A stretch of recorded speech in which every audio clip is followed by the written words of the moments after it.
Hi friends, అందరు ఎలా ఉన్నారు? ఈ వీడియోలో మన జీవిత లక్ష్య సాధన గురించి తెలుసుకుందాం. ఫస్ట్, లక్ష్య సాధన అంటే ఏంది? లక్ష్య సాధన అంటే గోల్, మనకై మనం ఎంచుకున్న విజయాల అడుగులు అనుకోవచ్చు.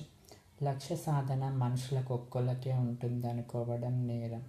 లక్ష్య సాధన ప్రతి వస్తువుకు, ప్రతి ప్రాణికి ఉంటుంది. అలానే ఈ చెట్టుకు కూడా లక్ష్య సాధన ఉంది.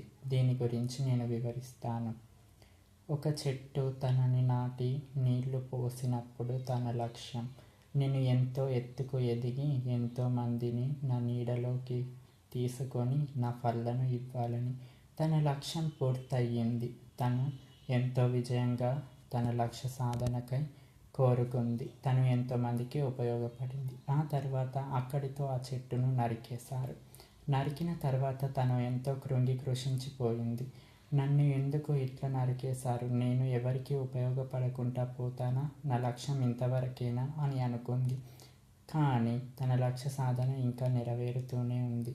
ఎలానంటే తన లక్ష్య సాధన, తను కిటికీలకు, టేబుల్స్, తను ఎన్నో పరికరాలకు ఉపయోగపడింది ఆ చెట్టు. తన లక్ష్య సాధన అంతటితో ముగిసింది.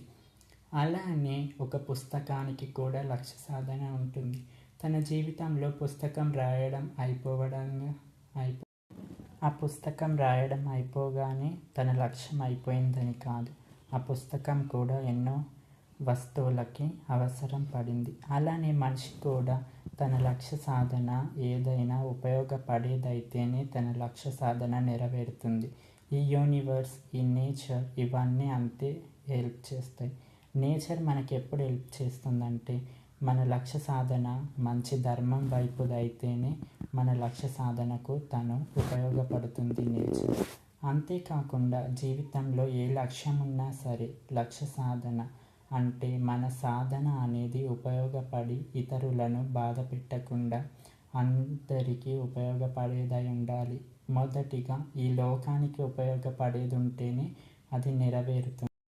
అంతేకాదు ఫ్రెండ్స్, మన లక్ష్య సాధన నెరవేరాలంటే ఈ మార్గం కూడా ఉంది.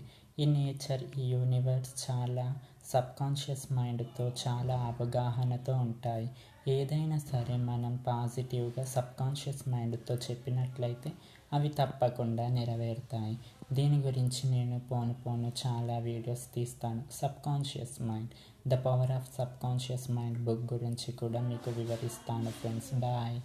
Like and subscribe my channel and comment.